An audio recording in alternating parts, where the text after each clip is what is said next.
The world champion sat down without announcement. No entourage, no cameras, no one in the small crowd gathered around the concrete tables in Meridian Park that Saturday afternoon who recognized the man in the plain gray jacket until he was already pulling out the chair across from the one they had been quietly pitying for the past 20 minutes. Kwame Asante had been playing through a problem set alone at table 7, moving pieces with the unhurried deliberateness of someone for whom the board was sufficient company, when the man sat down, extended his hand, and said his name. The name was Alexander Petrov. He was the reigning World Chess Federation champion, ranked first in the world for 31 consecutive months, and he had come to Meridian Park for the same reason he came to parks in every city he visited, which was to find the most interesting game available and sit down across from it.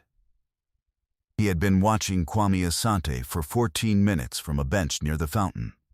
In those 14 minutes, he had watched a man working through a chess problem with a quality of thought that Petrov, who had spent his adult life in the company of the world's best players, described afterward to the journalist who broke the story as something he had not seen at a park table in 30 years of looking. The crowd around table 7 had been feeling sorry for the man with the worn jacket and the plastic bag of possessions beside his chair. They were about to feel something else entirely. 7 years before Meridian Park, Kwame Asante had a life organized around a discipline he had practiced since he was 8 years old, and that had given him, over the course of 34 years, a relationship with a 64-square board that was the most constant and defining thing he had ever known. He had grown up in Accra, the son of a secondary school teacher who taught mathematics and who had introduced him to chess on a Sunday afternoon when Kwame was 8, with the specific intention of giving his son a language for the abstract, thinking the father could see the son needed and did not yet have a form. 4. The form took immediately. By the time Kwame was 12, he was beating every adult in their neighborhood. By the time he was 16, he was the under-18 national champion of Ghana. By the time he was 22, he had represented Ghana in 2 World Youth Championships and had a FIDE rating that placed him, on a global scale, in the top 200 players in the world, which was not the top of the game, but was the specific altitude at which the game became something other than a hobby and something other than a profession, and existed instead in the compound category of a vocation that a person pursues because the alternative is not to pursue it. He had come to the United States at 26 on a teaching fellowship at a university whose mathematics department had recruited him for a combinatorics research position that intersected in the specific way that pure mathematics and chess intersect when both are practiced at a high level, with the problems he had been thinking about since adolescence. He had stayed because the position became a second position, and then a third, and because the city's chess community had absorbed him with the specific welcome of a community that recognized quality and did not require context for it. He had built a life here that was organized around the university, the chess club he helped run on Tuesday evenings, and the ongoing research that moved slowly and surely in the direction of a publication he had been developing for 3 years. Then, his wife had died. She was 38 years old, and she had been healthy, and then she had not been, and the not being healthy had moved faster than any of the models for what to do about it, and she was gone in 7 months. Her name was Abina, and she had been a pediatric nurse, and she had laughed at his chess problems the way someone laughs at something they find genuinely delightful even though they do not fully understand it, which is the best way to laugh at a thing, and the apartment without her in it was a different apartment, in a fundamental way that he had not been prepared for, because you cannot be prepared for it. He had taken a leave of absence from the university in the 5th month after she died. He had told himself it was temporary, and had meant it when he said it. The leave had extended, the extension had been granted, and then granted again, and then the 3rd time he applied the department chair, a man who had been his supervisor, and who was also his friend, and who was in the specific, impossible position of a friend who was also an administrative authority, had told him that the university's leave policy could not extend past the current term, and that he needed to make a decision. Kwame had understood. He had not been able to make the decision within the timeline the policy required. His position had been released. The apartment had followed. Not immediately and not without his attempting to prevent it, but the sequence that begins with the loss of income and proceeds through the specific logic of costs and gaps and applications and waitlists had its own momentum. And that momentum had carried him, over 18 months, to the place where he was when he arrived at Meridian Park. A man with a worn jacket and a plastic bag of possessions, and a board and pieces that he had carried with him through every transition because the board and pieces were the thing he would carry last. He was 50, 2 years old. He had been sleeping in a shelter on Morrison Street for 4 months. He played chess in Meridian Park on Saturdays and Tuesdays, which were the days the park's concrete tables were most reliably occupied by the community of players who gathered there. Retirees, students, the occasional tourist who had heard about the park's chess culture and come to see it. He played with whoever sat down. When no one sat down, he played against himself, which was not the same as playing against an opponent, but which was not nothing either, because the problems existed independent of who was working through them, and the working through of them was its own sufficient activity. He did not tell the park players who he was. Not as a deception. If someone asked directly, he would have answered directly. But because who he was in the context of a competitive chess rating was not relevant to the games he was playing in Meridian Park, and because the weight of what his life had been before was not something he was carrying in the direction of being recognized for it. He was playing chess. The chess was what it was. The rest was private. The park had its own social ecology, as all parks do, organized around the unspoken agreements of regular occupation. The chess tables at the south end of Meridian Park were the domain of a community that had formed over years and that had its own hierarchy and its own hospitality and its own way of absorbing newcomers, which was to offer them a game and assess them by it. Kwame had been assessed in his first week, and the assessment had produced, on the part of the park's regulars, a specific recalibration that they had managed with the careful dignity of people who had been playing chess in a park for years, and who understood that the board did not know anything about the person across from it, and required no context. Marcus, who was 71 and had been playing at the park since before some of the regulars were born, had been the first to understand what he was sitting across from. He had played Kwame on the third Tuesday and had been checkmated in 27 moves in a game where he had felt, from the 9th move, that the outcome was already decided, but the process of its deciding was so elegant that he had not wanted to interrupt it. He had sat back afterward and said, "Where did you learn?" Kwame had said Accra, and then the university, and had given enough of the context that Marcus had understood the shape of the thing without requiring its full dimensions.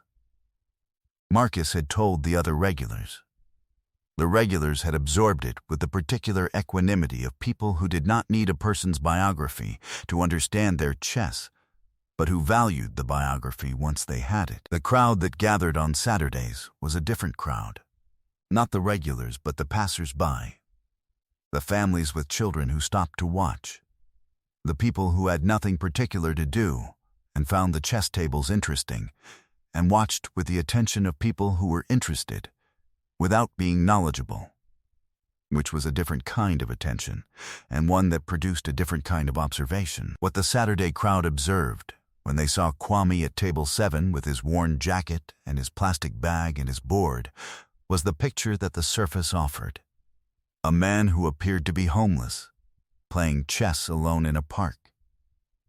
The observation was accurate in its components and incomplete in its meaning, the way observations made from the surface usually were. They watched him with the specific quality of attention that is tinged with pity, which is an attention that sees the surface and feels something about it, and stops there. A few of them had offered money, which he had declined with the directness of someone who does not want to be rude and does not want the money.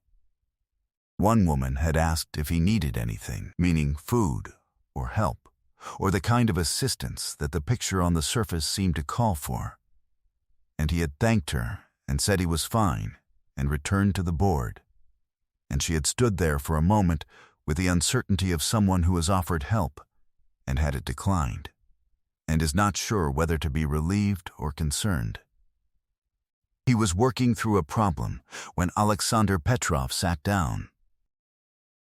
The problem he was working through was one he had been developing for 6 weeks.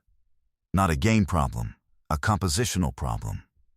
The specific category that chess composers work in, which is the construction of positions that demonstrate a theoretical concept through a sequence of moves whose elegance is the point, rather than whose competitive application is the point. He had been composing since his early 20s and had published, in the years before Abina's death, 11 compositions in the Journal of the World Federation of Chess Composition.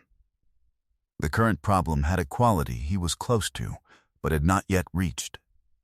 The quality he thought of as inevitability. The sense, when you looked at the position, that the solution could not have been otherwise. He was 2 moves from it, or 6 moves from it, and he did not yet know which. He did not notice Petrov sit down because he was in the problem. He noticed, at the edge of his attention, that someone had taken the chair across from him, which happened regularly, and which he accommodated by setting aside the composition and offering a game. He looked up. The man across from him was in his mid-40s, compact, with the specific quality of stillness that serious chess players develop. The stillness of a person whose attention is fully located. He had already extended his hand. He said his name. Kwame shook the hand. He registered the name with the portion of his attention that was still in the composition, and then, a second later, with the portion that was not. He looked at the man again.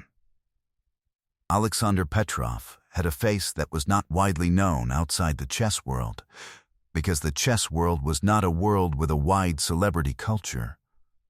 But it was a face that Kwame had seen in the photographs accompanying the analysis columns he had been reading for 30 years, and it was.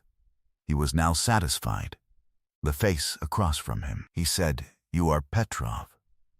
Petrov said, "And you are playing a composition problem that I have been trying to solve from the bench for the past 14 minutes.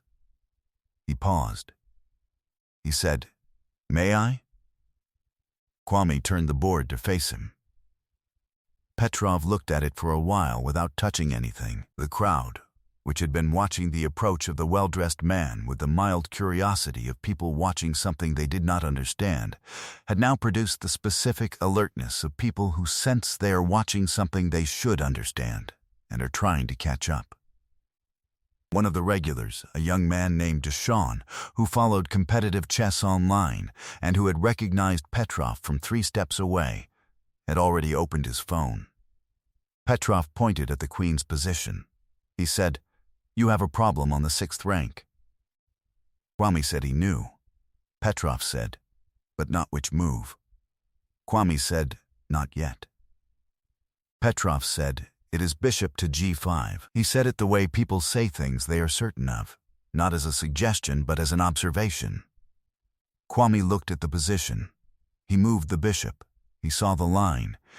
He saw it extend 4 moves with the inevitability he had been reaching toward for 6 weeks. He looked up at Petrov. He said, "How long did that take you?" Petrov said, from the bench. 8 minutes, he said. "It took me 8 minutes, because the position on the queen side is designed to mislead, and it misleads very well." He said, "Who composed this?" Kwame said he did. Petrov looked at him. He looked at the board. He looked at the composition with the attention of a man who had spent his adult life studying the game at its highest level, and who was, in this moment, reassessing the specific register of what he was looking at. He said, "You compose at this level, and you are playing in a park." Kwame said, "The park has tables." Petrov said, "Where did you study?" Kwame told him. He gave the full context this time: Accra, the national championship, the FIDE rating, the university, the research. He gave it without performance, the way he gave everything, which was plainly and without either minimizing or inflating. Petrov listened without interrupting. When Kwame had finished, Petrov was quiet for a moment. He looked at the board again, at the composition that had taken Kwame 6 weeks and him 8 minutes, and that had taken 8 minutes rather than less because Kwame had designed the mislead well. He said, "Are you free to play a game?" Kwame said, "I am." They played. The crowd that had gathered by the time the game was 30 minutes in was larger than any Meridian Park's chess tables had produced in the 3 years that Marcus, who was watching from the bench with his coffee, had been coming on Saturdays. It was not a crowd that had come for chess. It was a crowd that had started as the people who had been in the park for other purposes, and had stopped because something about the quality of the 2 men at table 7 communicated, even to people who did not follow chess, that what was happening was of a different category than the casual games around it. Deshawn had posted 40 minutes in.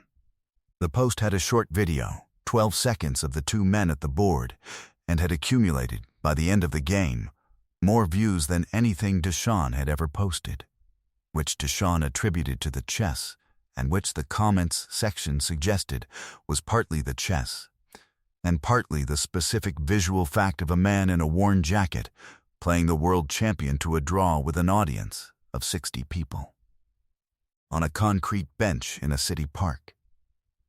It was a draw. Petrov had not conceded a draw as a courtesy. The game record, which was published in 3 chess journals in the months that followed, showed a game that had gone to an endgame of such precision and mutual resourcefulness that the draw was the accurate result of 2 players who had found each other's limits and found them equal. Petrov had been better in the middle game. Kwame had been better in the end game, which was the phase of the game where the compositional thinking, the thinking that found bishop to g5 in a problem designed to mislead, expressed itself most directly as competitive advantage.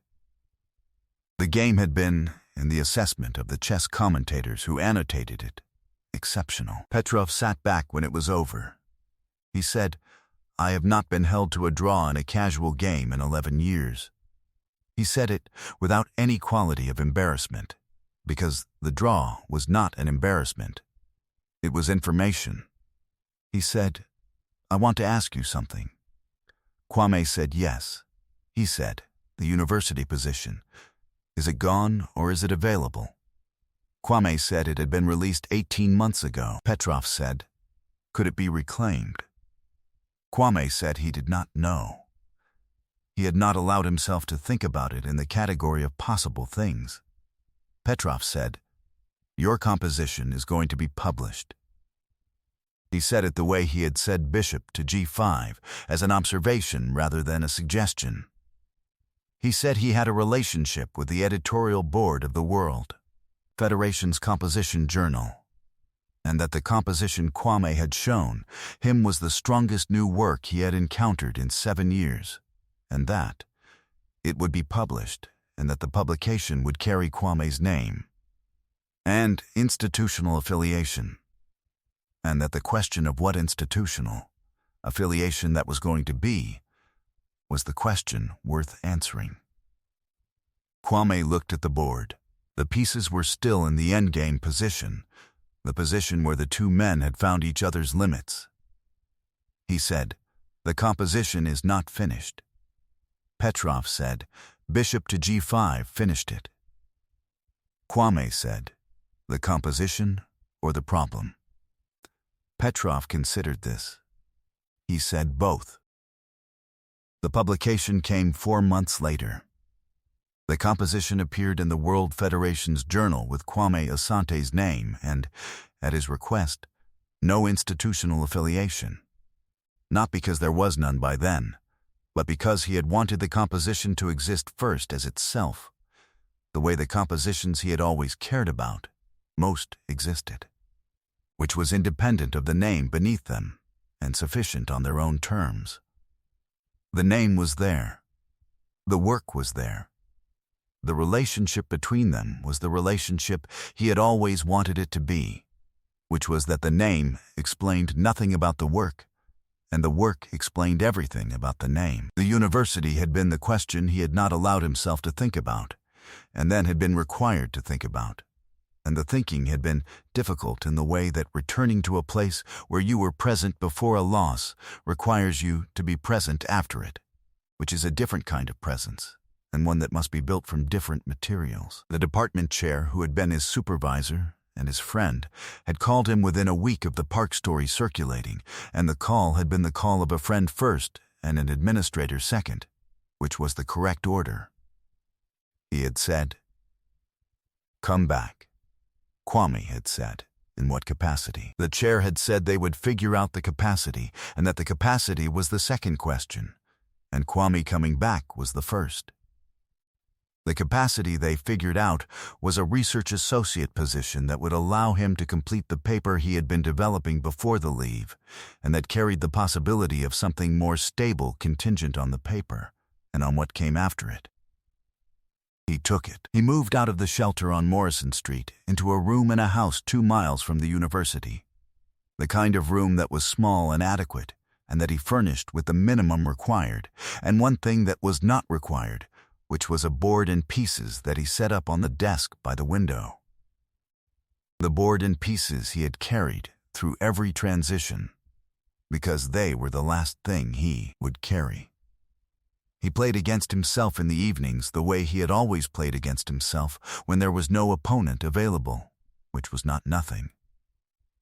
He thought about the next composition. He thought about Abina, who had laughed at his chess problems with the laughter of genuine delight.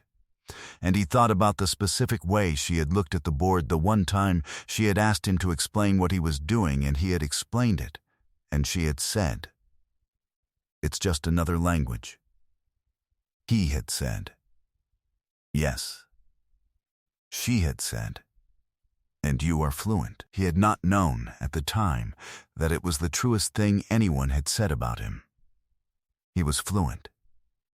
The language had not left him during the 18 months and the shelter and the park tables.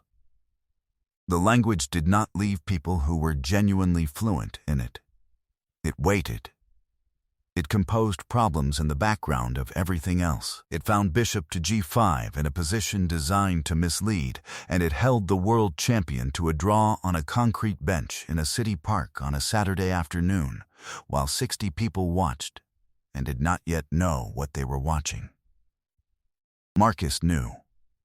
He had known from the third Tuesday. He had drunk his coffee on the bench that Saturday and watched the crowd not know, and watched Petrov arrive, and watched the crowd begin to know, and had felt the specific satisfaction of someone who had understood the thing before the understanding was public, which was its own form of recognition, the kind that does not require announcement, because the thing itself is the announcement. He had told them, after, that Kwame was the best player he had sat across from in 50 years of park chess.